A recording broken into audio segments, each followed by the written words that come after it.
want to go over changing resistance. When first starting the exercise, you want to start at a low resistance.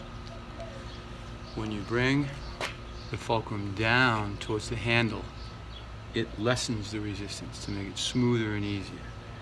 When you pull it up towards the barrel, it makes it a lot harder, a lot more stiffer, a lot more acceleration is required, a lot more explosive. So start at a very light rate to get your muscles warmed up, as well as building up your strength in the exercise. Okay? You just pull out the tab, move it, make sure it snaps in, okay, and feel it. Changing the barrel length changes the rotational motion arc length, which is very important because you get different feels. If you bring it towards, if you shrink it down, make it short, it'll be quicker and sharper. If you bring it all the way up or lengthen it, it's going to get longer and smoother. But each one of them are very important to feel for your body in order to get the most, to bank the most different feels in your body.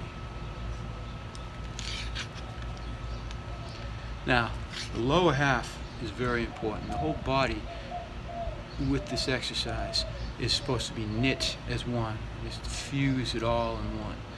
The stabilization of the shoulders, pecs, lats, arms, and hands should be one with the whole body. Your grip on the device doesn't have to be powerful. It doesn't have to, you don't have to squeeze it so hard, because you got the power of your whole upper body that is stabilizing it in this strong position.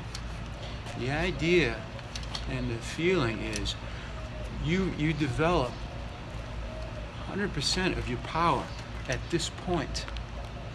It's only in your swing, in your full swing, where you get it to this point and then you release it in your swing.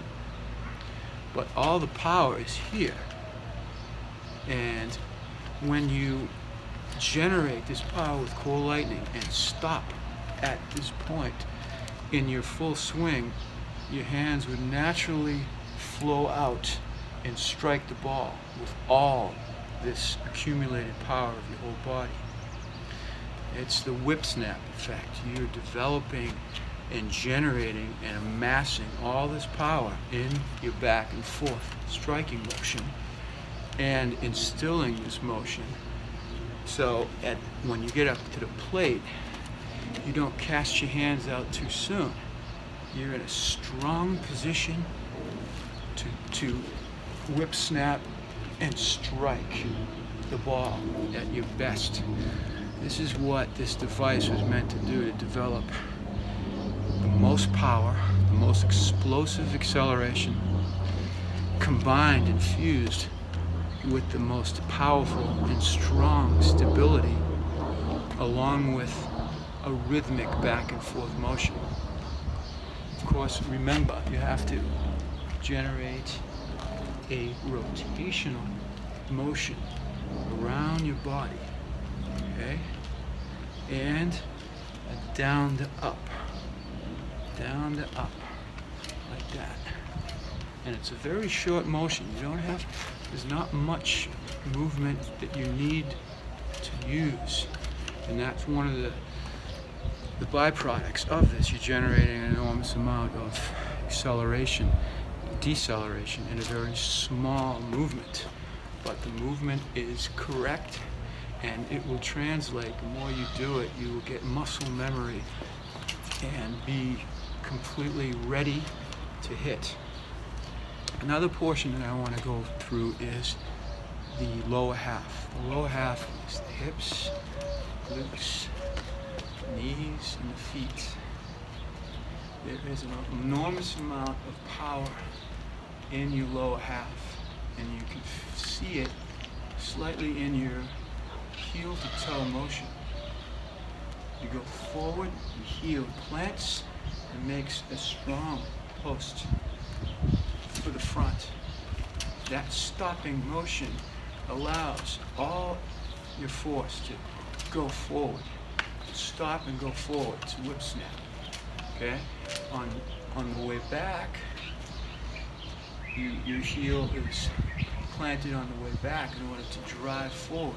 So there is a back and forth heel to toe motion going on with your feet, knees, hips, and glutes.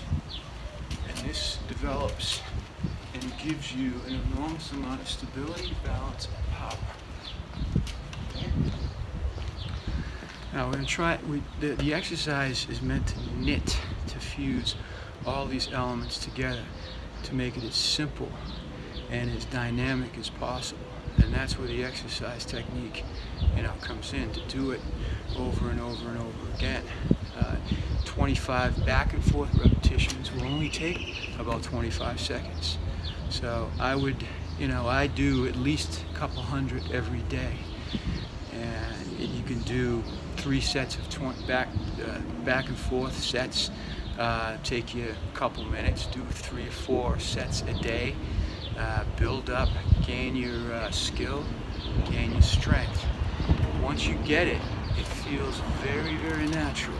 And you make sure you practice perfectly. Make sure you get the right moves down. And another good point to do is to get a baseball bat and practice your swing along with, after you use Core Lightning, to practice your swing along with Core Lightning.